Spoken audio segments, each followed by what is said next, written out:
아르노 가이거, 유배 중인 나의 왕. 6번째. 실패한 결혼에 대해 글을 쓰는 것은 마치 차갑게 식은 재를 쓸어 모으는 기분을 일깨운다.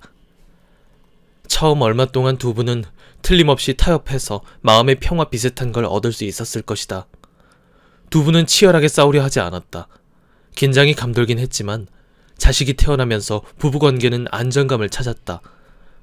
어머니는 짧은 간격을 두고 연달아 태어난 자식들 덕에 무척 행복해했으며 좋은 남편이 되려는 아버지의 시도 역시 결국 좋은 아버지 역할을 하려는 노력으로 이어졌다. 그리고 그 점에서는 성공을 거두었다.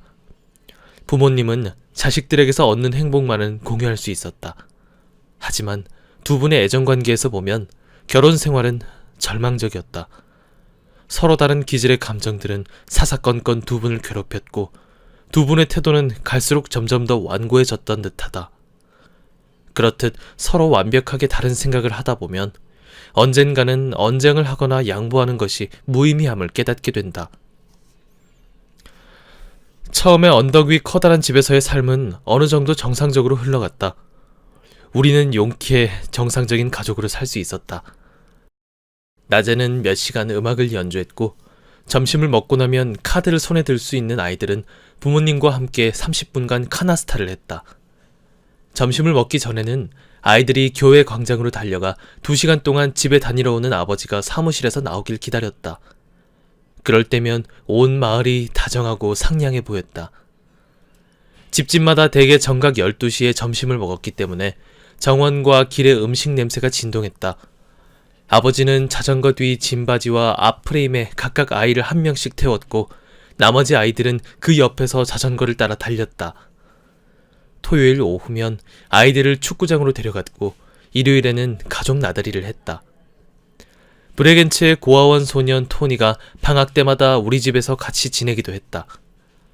아버지는 채소밭과 딸기밭을 가꾸었고 멜리사 시럽과 딱총나무 주스를 만들었다. 그리고 어머니가 호수에서 수영하는 내 아이를 혼자 지켜보긴 곤란하니 다음번에는 당신도 함께 가야 한다고 하자 집에 수영장도 만들었다. 처음에는 차고 지붕 위에 수영장을 만들고 그곳과 발코니를 흔들다리로 연결하려는 무모한 계획을 세웠다. 아버지는 그런 아이디어를 잘도 생각해냈다. 나이차가 많이 나는데도 아버지는 가장이랍시고 잘난 척하는 법이 없었다. 오히려 의견을 묻지 않을 때 좋아했다. 엄한 구석이라고는 전혀 없었다. 다만 아내가 곧 다시 학교 근무를 시작했는데도 집안일은 거들지 않았다. 아버지는 하느님과 법에 따라 남자가 할 일과 여자가 할 일이 따로 정해져 있다고 굳게 확신했다. 정원을 제외한 나머지 집안을 청소하는 것은 여자의 일이었다. 커틀린용 고기를 연하게 두드리는 것을 제외한 나머지 망치질은 남자의 일이었다.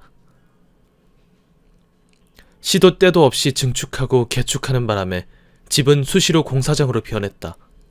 아버지는 어떻게 하면 집과 정원을 더 낮게 꾸밀 수 있을까 끊임없이 궁리했다. 이 점에서만큼은 아버지는 가족들의 모든 바람을 들어주었다. 방이 하나 더 필요해?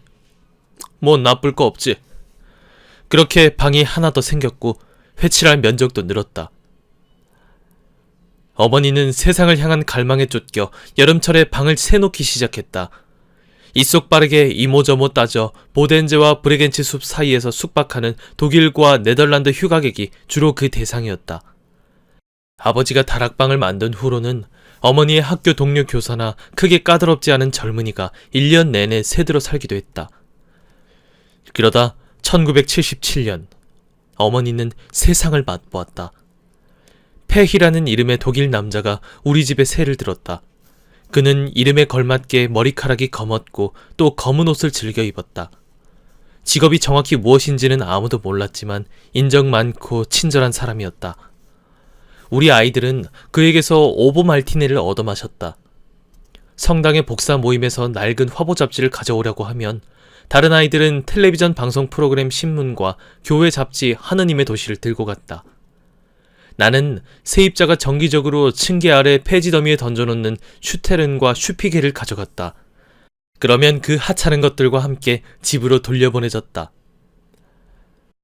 어느 날 저녁 페희가 다락방에서 내려와서는 이사를 가야 하는데 돈이 없어서 이번 달 방세 대신 라디오와 취사 도구를 두고 가겠다고 말했다.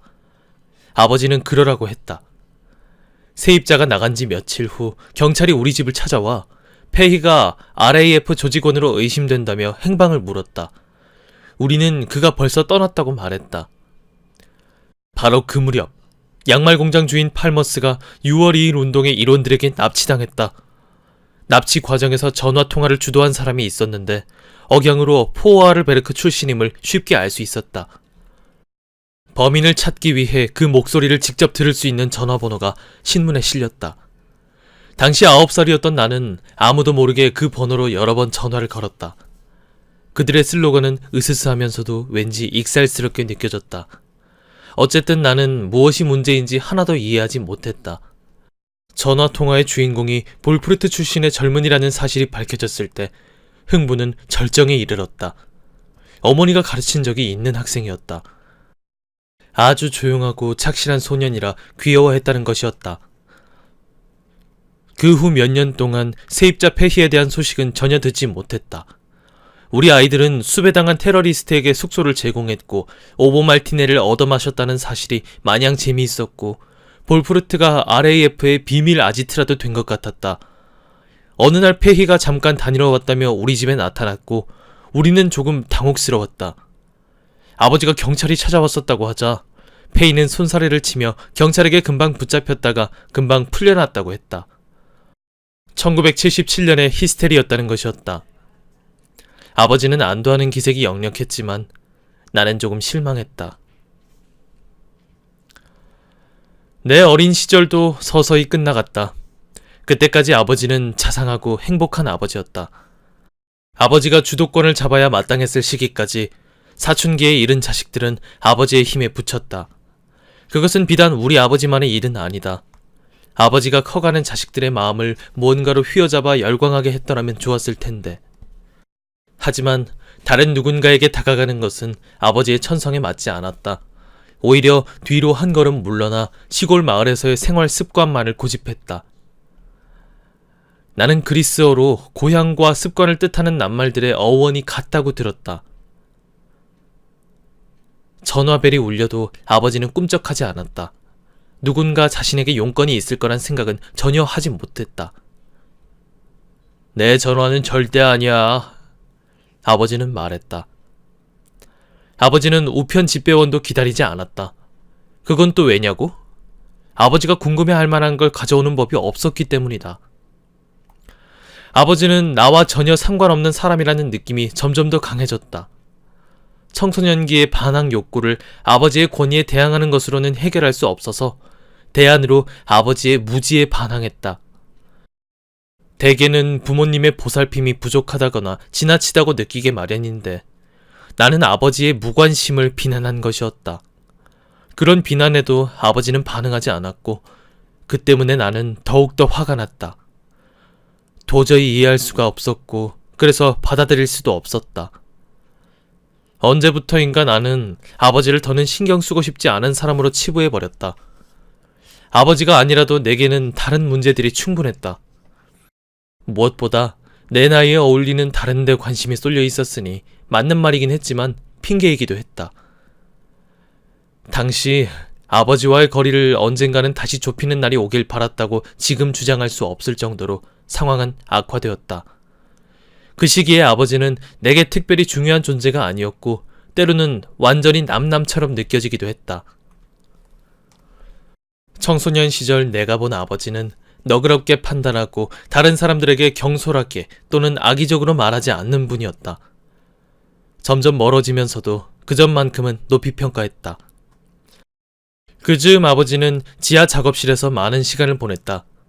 그곳에서는 마음껏 상념에 잠기거나 멍하니 망상에 몰두할 수 있었다. 그곳에서는 외부 사건들에서 벗어날 수 있었다. 작업실은 아버지의 피난처였고 타고난 고향이었다. 아버지가 정돈해 놓은 지하실을 보면 지금도 감탄스럽다. 1970년대의 아버지는 나지막한 천장에 넓은 판자를 못으로 박아놓고 그 판자의 뚜껑 안쪽이 아래를 향하도록 이유식병을 꼼꼼하게 나사로 고정시켰다. 병에는 자잘한 물건들을 잘 분류해 담아놓았다. 지금도 천장에는 수십 개의 이유식병이 매달려 있다. 아주 일목요연하고 가늠하기 좋게. 정리가 얼마나 완벽했던지 아이들과 아내까지도 원하는 것을 단번에 찾아냈다. 누가 이렇게 물으면 아버지 어디 있어? 대답은 대개 이랬다. 작업실에 있을걸? 거기서 또 무슨 궁리를 하고 있을까? 헛생각이나 하고 있겠지. 그 무렵을 돌아보면 언제나 비슷한 상황이 떠오른다. 식구들은 아무 생각 없이 살림살이와 별로 상관도 없는 물건을 뚝딱거리며 만드느라 가족의 생활을 방해하는 아버지를 달가워하지 않았다. 심지어 아버지가 알츠하이머 병에 걸렸을 때 내가 느낀 최초의 감정도 그 도식을 따랐다. 아버지가 병으로 인해 정신을 놓고 자기만의 세계에 틀어박히지 않았으면 하면서도 동시에 정신을 놓은 그 세계에서 내 생활을 방해하지 말았으면 하고 생각했다. 엄밀히 말하자면 아버지는 발병 초기까지도 여전히 로빈슨 크루소처럼 혼자만의 삶을 살았다. 가족은 거기에 필요한 배경이었다. 바다와 바람과 숲과 염소와 내 친구 프라이데이. 로빈슨 크루소는 아버지가 평생 읽은 유일한 소설이다. 대신 그 소설을 여러 번 읽었다. 사랑이 중요한 모티브가 아닌 만큼 자기 주장의 모티브가 더욱더 중요한 역할을 하는 세계 문학에서 몇 안 되는 중요한 작품 중 하나. 아버지는 태어나서 처음으로 갖게 된 자동차인 1934년산 DKW 대형 카브리오에 로빈슨 크루소라는 이름을 붙였다. 그 자동차를 몰고 친구들과 함께 2, 3일 남부 티롤까지 간 적도 있었다. 결혼하기 오래전 자동차를 구입한 1955년의 일이었다. 1980년대가 서서히 지나갔다. 부모님은 화기애애한 가정의 귀감으로 발전하지 못했다. 시간은 두 사람의 차이를 마모시키기보다 오히려 심화시켰다. 집안의 감도는 불화의 기운을 감지할 수 있었고 자식들이 사춘기를 맞으면서 가정은 더욱 빠른 속도로 해체되어 갔다. 흔히 가족은 화목한 것이라는 가정에서 출발하는 탓에 모두 자신이 집안에서 이방인이라고 느꼈다. 결국 모두가 외톨이라고 느끼면서 믿을 것은 오로지 나 자신뿐이라고 생각하기에 이르렀다. 각자 나 말고는 아무에게도 관심이 없이 자신만의 일에 몰두했다. 언젠가 요제프 작은아버지는 말했다. 우리 집안도 문제가 많았어. 학교에서 무슨 일이 생겨도 형제에게조차 말하지 않았다니까? 기쁜 일이 있으면 몰래 위층방에 올라가 혼자 껑충껑충 뛰었고. 청소년 시절 나도 집안의 상황을 비슷하게 판단했다. 시위하듯 거리를 두어야만 집에서 지낼 수 있었다. 결국에는 모두가 모두에게 넌더리를 냈다. 어쨌든 내 경우는 그랬다. 내가 김나지움을 졸업할 무렵 가정 파탄은 이미 식구들의 정신 상태에까지 확연히 영향을 미쳤다. 다행히 그 과정을 뒤집을 수 없는 것은 아니었다. 오랜 시간이 지나 다시 상황이 나아지면서 증명된 사실이었다. 그런 일들은 이제 아버지의 기억에서 깨끗이 지워졌다. 내 경우에는 망각의 양귀비가 아직은 주춤주춤 수줍게 자라고 있다. 내 학창시절 동안 아버지와 어머니는 나 때문에 이따금 속을 썩인 데다가 어머니는 갈수록 더 많은 생활의 의무에 짓눌려 괴로워했다.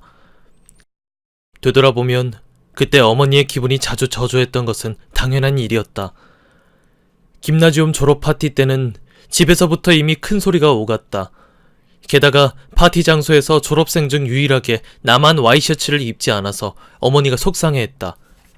아버지는 나를 옆으로 잡아 끌더니 특유의 방식으로 조용히 사정을 설명하고는 종업원에게서 이 와이셔츠를 하나 사려는데 내 생각은 어떠냐고 물었다. 진지하다는 걸 보여주려고 재킷 안주머니에서 지갑까지 꺼내들었다. 돈은 충분하고 종업원들은 서빙하다 음료를 쏟을 때를 대비해 옷장에 여벌 와이셔츠 하나쯤은 가지고 있다는 것이었다. 한번 잘 생각해보렴.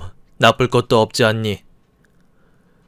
나는 무슨 어처구니 없는 소리내는 표정으로 아버지를 바라보며 싫다고 했다. 종업원의 와이셔츠를 입은 꼴로 나다니고 싶지 않다고 말한 것이다.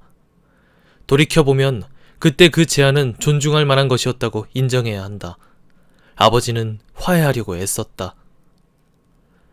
몇 주 후 나는 대학에 가려고 볼프루트를 훌쩍 떠났다. 아버지, 인생에서 제일 중요한 건 뭔가요? 잘 모르겠구나. 나는 이미 많은 일을 겪었어. 그런데 중요한 것? 혹시 생각나는 것 있어요? 중요한 건 네 주변 사람들이 친절하게 말하는 거지. 그러면 많은 일이 술술 풀리거든. 그럼 아버지가 싫어하는 건 뭐예요? 내가 뒤처졌을 때 사람들이 날 채근하는 게 싫어. 누가 아버지를 채근하는데요? 지금은 마침 그러는 사람이 없구나.